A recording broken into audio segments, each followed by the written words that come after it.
ارے غیر نتھو کھیرے کی حیثیت بھی نہیں میرے آقا کی میلاد منانے کی. یہ سنیوں کی قسمت ہے الحمدللہ. ہر سال حضور اکرم صلی اللہ تعالیٰ علیہ وسلم کی آمد کی خوشیاں مناتے ہیں. اور ایک بات میں اور آپ کو بتا دوں, اسلامی مہینے لوگوں کو زیادہ یاد نہیں رہتے.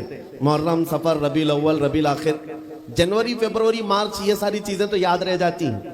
لیکن میرے عزیزو, اسلامی مہینے اکثر کو یاد نہیں رہتے. ایک مہینے کی بات میں کرتا ہوں.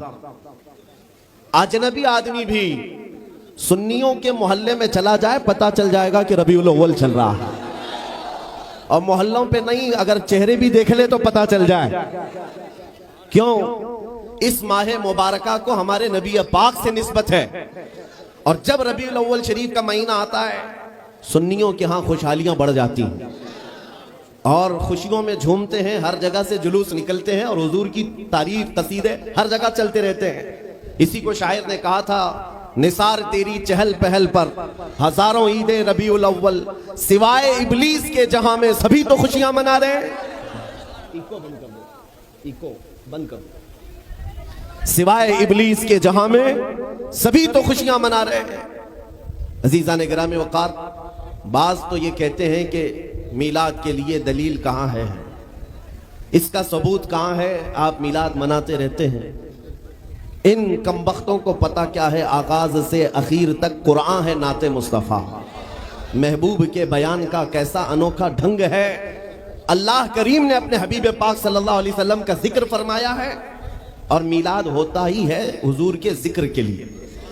اور سنو, بعض لوگوں کے ناک اور بھویں سکڑ جاتی ہیں میلاد کا مہینہ آتے ہی.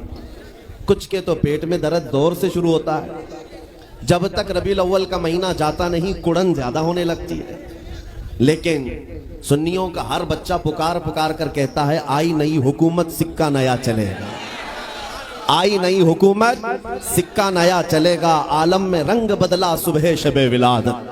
حضور کی ولادت کے دن پوری کائنات کی قسمت بدل گئی ہے.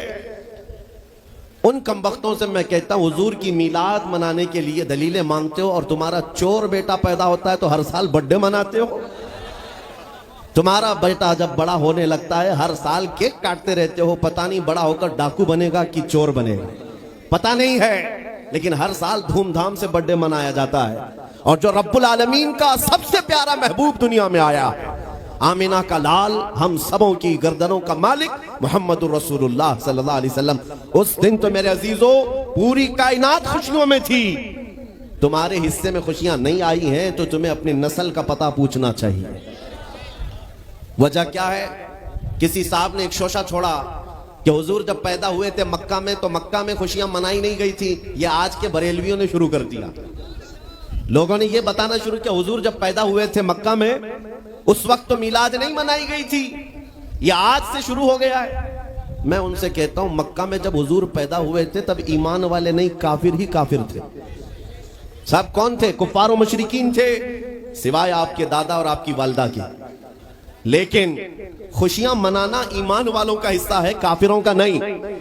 حضور جب 53 سال کی عمر کے بعد ہجرت کر کے مدینہ جا رہے تھے تو آپ کو پتا ہے سنیو, حضور مدینہ طیبہ میں یوں ہی داخل نہیں ہوئے.